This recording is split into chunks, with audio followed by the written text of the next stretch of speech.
کی پابندی پر کرتے، پابندی سے نماز پڑھتے ہیں۔ اور 5ویں صفت بتلائی کہ اللہ کے بندوں کے ساتھ احسان کا اور اچھا سلوک کرتے ہیں۔ تو یہ مومنوں کی صفات بتلائی۔ اس کے بعد یہاں پر ایمان والوں کو اللہ تبارک و تعالیٰ نے 6 مرتبہ پکار کر حکم دیا ہے۔ 6 مرتبہ فرمایا اس سورت میں، یا ایھا الذین آمنوا، اے ایمان والو۔ پہلی مرتبہ فرمایا کہ اے ایمان والو، جب تم میدان جنگ میں کافروں سے ٹکراؤ تو ان سے پیٹھ مت پھیرو۔ کافروں سے جنگ کی نوبت آ جائے تو پیٹھ پھیر کر گھروں میں مت بھاگ جاؤ، تو میدان میں ٹکے رہو، اللہ تعالیٰ تمہیں کامیابی نصیب کرے گا۔ تو جنگ کا موقع آ جائے تو میدان میں رہنا ہے، میدان سے بھاگنا نہیں ہے۔ دوسری مرتبہ پھر فرمایا کہ اے ایمان والو، اللہ اور اس کے رسول صلی اللہ علیہ وسلم کے حکم کی اطاعت کرو اور اس سے سن کر اس سے اعراض نہ کرو۔ اللہ تعالیٰ جو حکم دیتے ہیں اس سے بھی مانو، اللہ کے رسول نے جو احکام دیے اس سے بھی مانو، اور ایسا نہیں کہ اسے سنا نہیں سنا اس سے منہ پہ قدم چلے گئے، تو اعراض نہیں کرنا ہے، جو حکم دیا اس پر عمل کرو۔ پھر تیسری مرتبہ اس سورت میں فرمایا کہ اے ایمان والو، اللہ اور اس کے رسول صلی اللہ علیہ وسلم کا حکم مانو جب وہ تمہیں ایسے کام کی طرف بلائے جس میں تمہاری زندگی ہے۔ چوتھی مرتبہ پھر فرمایا کہ اے ایمان والو، اللہ اور اس کے رسول صلی اللہ علیہ وسلم سے خیانت نہ کرو اور آپس کی امانتوں میں بھی جان بوجھ کر خیانت نہ کرو۔ اللہ نے جو حکم دیا اس میں بھی خیانت مت کرو، اور بندوں کے آپس میں ایک دوسرے کے جو حقوق ہے اس میں بھی کسی کو دھوکہ اور خیانت مت دو۔ پھر 5ویں مرتبہ ایمان والوں کو کہا کہ اے ایمان والو، اگر تم اللہ سے ڈرتے رہو گے تو وہ تمہیں فرقان عطا کرے گا، نہیں قرآن کریم، تمہارے گناہ تم سے دور کر دے گا اور تمہیں بخش دے گا، اور اللہ بڑے فضل والا ہے۔ اللہ سے ڈرو گے تو حق کو باطل میں فرق کرنے والی چیز تمہیں عطا کرے گا اور تمہارے گناہوں کو بھی بخش دے گا۔ یہ 5 مرتبہ ہوا۔ پھر 6 مرتبہ ایمان والوں کو کہا کہ اے ایمان والو، جب کسی جماعت سے تمہارا مقابلہ ہو تو ثابت قدم رہو اور اللہ کو بہت یاد کرو تاکہ تم کامیاب ہو جاؤ، اور اللہ اور اس کے رسول صلی اللہ علیہ وسلم کے حکم پر چلو، اور آپس میں جھگڑا نہ کرنا ورنہ تم بزدل ہو جاؤ گے اور تمہاری ہوا اکھڑ جائے گی، اور صبر سے کام لو کہ اللہ تعالیٰ صبر کرنے والوں کے ساتھ ہے۔ فرمایا کہ جب کسی سے مقابلہ ہو جائے تو اس مقابلے میں بھی ثابت کرنے کے ساتھ رہنا ہے، ایسا نہیں کہ بلکہ مقابلے کا تھوڑا بہت حملہ ہوا تو پیچھے بھاگ جائے، بلکہ ثابت قدم رہنا ہے، تو اللہ تعالیٰ کی مدد ضرور آئے گی۔ پھر اللہ تبارک و تعالیٰ نے اور احکام یہاں پر ذکر کیے، اور یہاں پر یہ 9واں پارہ ختم ہوا، اس کے بعد پھر 10واں پارہ شروع ہو رہا ہے، اور 10ویں پارے میں پھر یہ غنیمت کے مال کی جو سورہ انفال میں شروع ہے، اس غنیمت کے کا مال کس کو ملے گا۔ پھر یہاں پر فرمایا کہ غنیمت کا مال اولاً رسول اللہ صلی اللہ علیہ وسلم کو ہے۔ اب اس کے 5 حصے کیے جائیں گے، اس 5 حصے میں سے ایک حصہ آپ علیہ الصلوۃ والسلام کا، اسی میں سے آپ علیہ الصلوۃ والسلام کے رشتہ داروں کو، پھر یتیموں کو، مسکینوں کو اور مسافروں کو، اور اس کے بعد 4 حصے یعنی ایک حصے میں سے 4 لوگوں کو دیا جائے گا، آپ علیہ الصلوۃ والسلام، آپ کے قریبی رشتہ دار، یتیم، مسکینوں، مسافروں کو، اور بقیہ جو 4 حصے ہیں اس کو مسلمانوں میں تقسیم کیا جائے گا جو جنگ میں موجود تھے۔ پھر اللہ تبارک و تعالیٰ نے یہاں پر اور احکام بتلائے کہ مدد کیسے حاصل ہوتی ہے، اللہ تبارک و تعالیٰ کی مدد، اس کے چند اصول بتلائے، یہ کہ میدان جنگ میں ثابت قدمی رہے تو اس سے مدد حاصل ہوتی ہے۔ دوسری چیز بتلائی کہ اللہ تعالیٰ کا کثرت سے ذکر کرتا رہے تو اس سے بھی اللہ تعالیٰ کی مدد حاصل ہوتی ہے۔ تیسری چیز بتلائی کہ آپس میں خلاف اور جھگڑے نہ کرے، اس سے بچے تو بھی اللہ تعالیٰ کی مدد حاصل ہوتی ہے۔ اور چوتھی چیز بتلائی کہ دشمن کے مقابلے کے وقت ایسے حالات آئے کہ جو ہمارے ذات کے موافق نہیں ہے تو بھی اس میں صبر کرتے رہنا ہے۔ تو یہ چند 4-5 اصول بتلائے کہ ان اصولوں سے اللہ تعالیٰ کی مدد ہمیں حاصل ہوتی ہے۔ پھر بتلایا کہ کافی لوگ تکبر اور فخر کر رہے تھے تو ہمیں اس سے منع کیا گیا کہ ہمیں فخر اور تکبر نہیں کرنا ہے، اللہ تعالیٰ کے پر بھروسہ رکھنا ہے، اللہ تعالیٰ سے مدد مانگنا ہے۔ پھر اس جنگ کے بدر کے اندر اللہ تبارک و تعالیٰ نے مسلمانوں کی فرشتوں کے ذریعے مدد فرمائی، اس کے بارے میں فرمایا کہ مسلمانوں کی مدد کے لیے آسمان سے فرشتے نازل ہوئے، جو کافروں کے چہروں اور پیٹھوں کو سخت ضربت لگاتے تھے۔ پوزیشن ایسی نہیں تھی کہ مسلمان جیت پائے، ایک طرف 313 ایک طرف 1000 کی فوج، ایک طرف 313 کے پاس بھی دوسرا سامان جنگ نہیں اور دوسری طرف پورا سامان جنگ موجود ہے، لیکن اللہ تعالیٰ نے کیا حکم کرنا یہ کہ مسلمانوں کے آنکھ تھی تو ان آنکھوں کے اندر کافروں کی جو تعداد تھی اور 1000 کی اس کو کم کر دکھایا۔ ہاں وہ 1000 ہی تھی لیکن مسلمانوں کی آنکھوں میں ایسی پوزیشن کری کہ مسلمانوں کو وہ لوگ کم نظر آئے، جب کم نظر آئے تو مسلمانوں کی ہمت بڑھتی رہی اور دوسری طرف اللہ تعالیٰ کے فرشتے بھی اوپر آسمان سے اترے اور مسلمانوں کی انہوں نے مدد کی، کافروں کو فرشتوں نے مارا۔ پھر اور یہاں سے کچھ سبق حاصل ہوا کہ جنگ کے لیے اور مدد کے لیے اور کامیابی کے لیے ایک تو مادی یعنی مالی مدد بھی، مال کا بھی ہونا ضروری ہے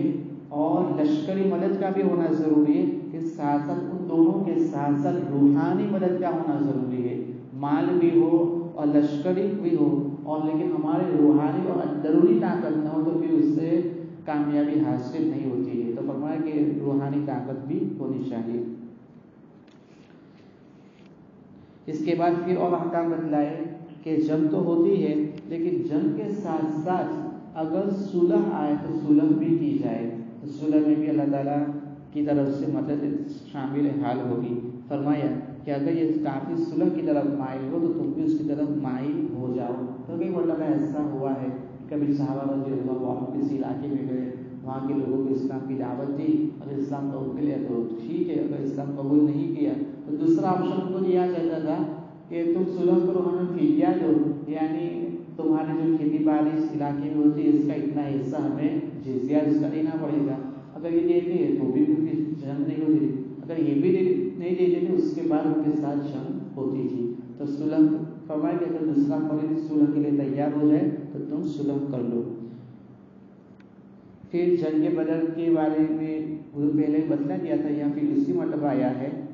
کہ جنگ کے بدر کے اندر جو کافروں کے 70 جو بڑے بڑے سردار تھے وہ پکڑے گئے اور 70 بڑے بڑے سردار مارے گئے۔ اب جو 70 بڑے سردار پکڑے گئے ان کو کیا کرنا ہے، اب ان کو قید کرنا ہے۔ تو لیکن صحابہ رضی اللہ عنہ سے آپ علیہ السلام نے مشورہ طلب کیا تو کچھ صحابہ رضی اللہ عنہ کا مشورہ یہ تھا کہ جو 70 ہمارے پاس آئے ہیں ان کو ہمیں چھوڑنا نہیں ہے بلکہ ان کو قتل کر دینا ہے۔ کچھ صحابہ رضی اللہ عنہ حضرت ابوبکر صدیق رضی اللہ عنہ وغیرہ کی رائے یہ ہوئی کہ ان کو ہمیں چھوڑ دینا ہے، فدیہ لے کر کچھ مال لے لے اور کچھ مال لے کر ہم انہیں چھوڑ دیں، کیونکہ یہ عقیدہ ہمارے رشتے دار کسی کے بھائی ہے، کسی کا چچا ہے، ہمارے رشتے ہی کے لوگ ہیں۔ تو پھر آپ علیہ السلام کی رائے بھی یہی ہوئی کہ ہم فدیہ لے کر ان کو چھوڑ دیتے ہیں۔ تو چھوڑ تو لیا، پھر اس کے بعد اللہ تعالیٰ کی طرف سے سورت کے اندر عتاب نازل ہوا یہ، اور یہ فرمایا کہ اگر اللہ کا حکم پہلے نہ آ چکا ہوتا تو جو فدیہ تم نے لے لیا ہے اس کے بدلے تم پر بڑا عذاب نازل ہوتا۔ یہ تو اللہ کا حکم نہیں آیا تھا، اس وجہ سے اگر اللہ کا حکم آ جاتا اور تم نے فدیہ لیا ہوتا تو اوپر سے آپ پر بھی عذاب آ جاتا ہے۔ نہیں، یہ فیصلہ اللہ تعالیٰ کے نزدیک پسندیدہ نہیں ہوا کہ تم دشمن کے اوپر مقابلہ پا لو تو پھر اسے چھوڑو مت، وہ وہاں جا کر زیادہ آپ سے دشمنی اور شرارت کرے گا۔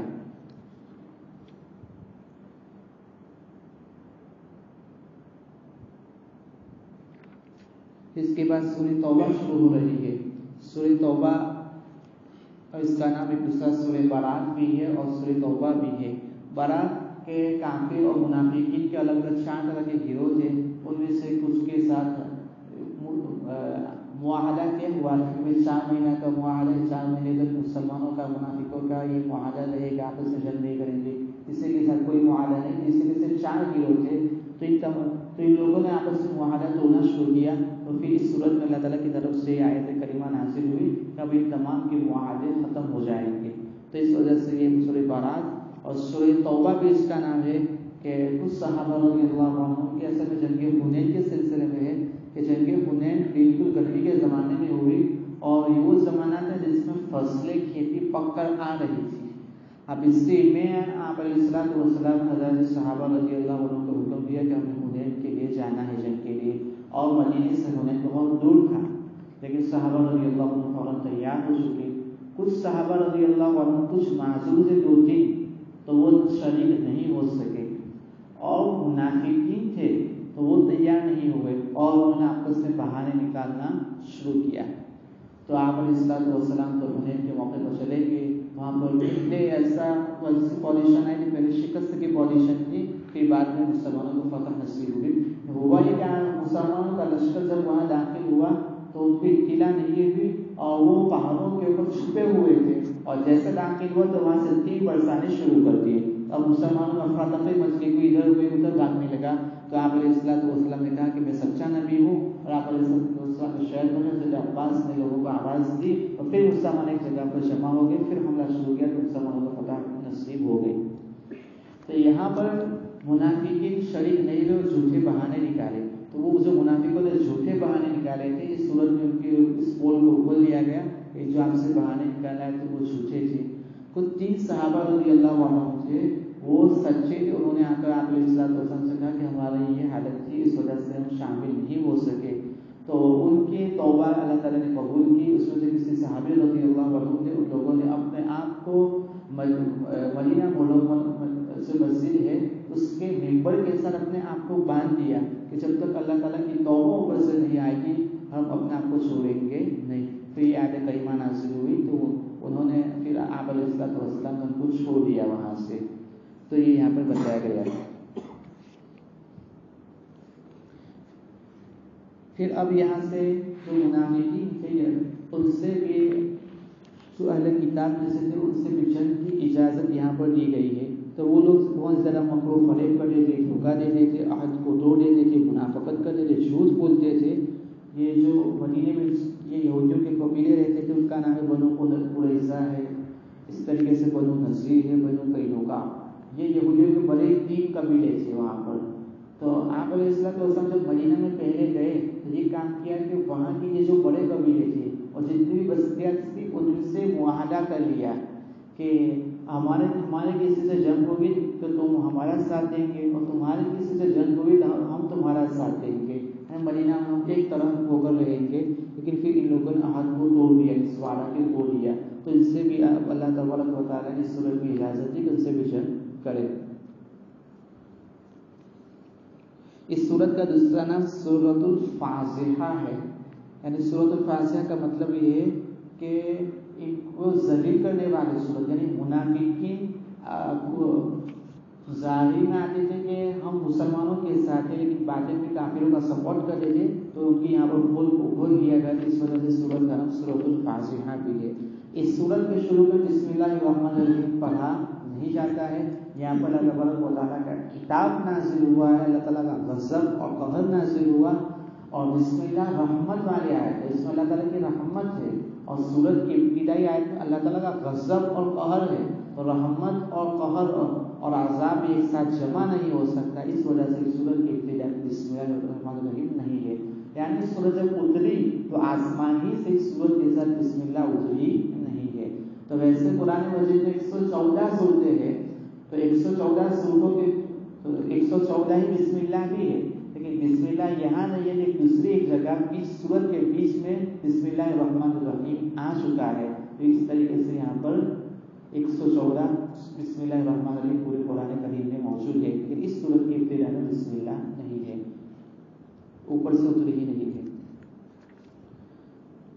تو اس طریقے سے یہاں پر منافقوں کی پول کو بھی کھول دیا گیا ہے، اور منافقوں کے متعلق آپ علیہ الصلوۃ والسلام کو حکم دیا گیا کہ میرے پیغمبر صلی اللہ علیہ وسلم اگر آپ ان کے لیے 70 بار یعنی 70 بار بھی استغفار کریں تو بھی اللہ ان کی مغفرت ہرگز نہیں کرے گا۔ یہ منافقوں کے بارے میں فرمایا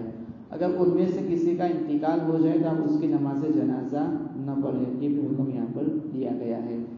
اللہ تبارک و تعالیٰ نے سنی باتوں کو عمل کی